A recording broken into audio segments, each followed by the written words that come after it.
being told we're being too bossy or too much just for stating an opinion that, you know, any other man in the room might say.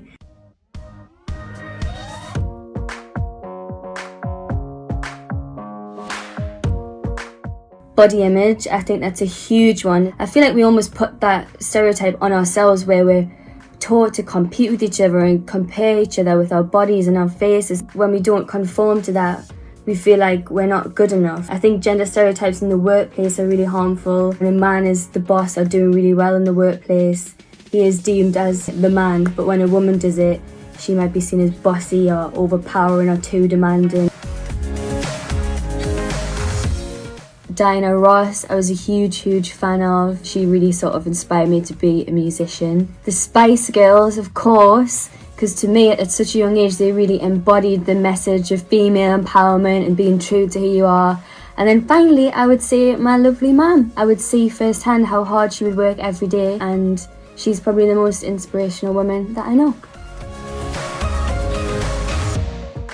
Was the feeling of being intimidated, I guess, by men. Especially if you're starting at a very young age.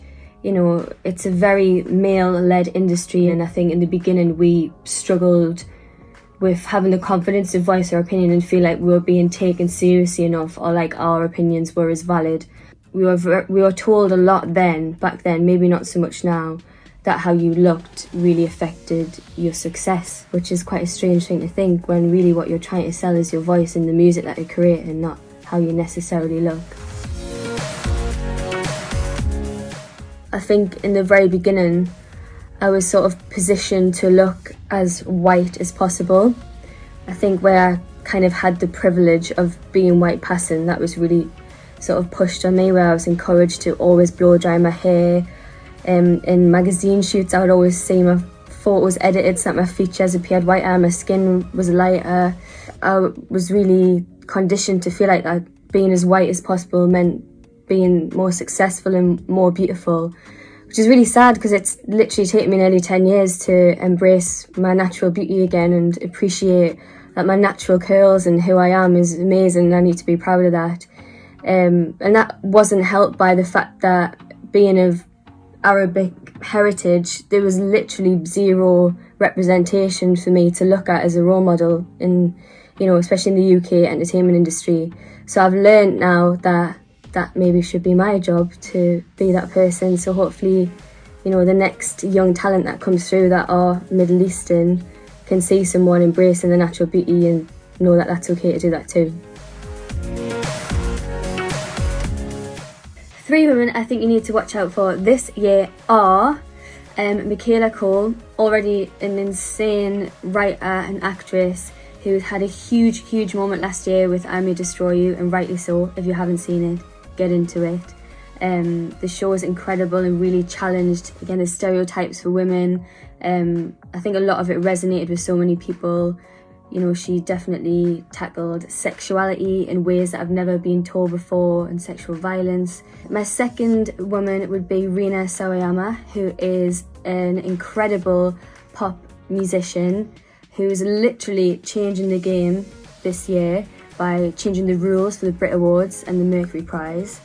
So that alone tells you just how badass this woman is, and her music is great. And my third woman that I think you guys need to watch out for is Camille, who is a singer-songwriter. We've worked with her for years and years, has literally been like our 5th hidden member, and is, you know, releasing more and more of her own music. And I think it's remarkable really that she is literally probably one of the biggest female songwriters in the UK right now, and has done it through lots of hard work. Over the years I've seen how hard she's pushed forward as a black woman in the music industry, and here she is shining more and more, and you need to get into it. Body Posy Panda, she really promotes body positivity, being unapologetically yourself, which we really need to see. Secondly, I would say Lauren Haregi, who is an incredible musician, used to be in Fifth Harmony, is now an incredible artist in her own right. And I feel like she's the perfect example of someone who creates good music, but also, you know, really promotes her political views. She stands up on social issues.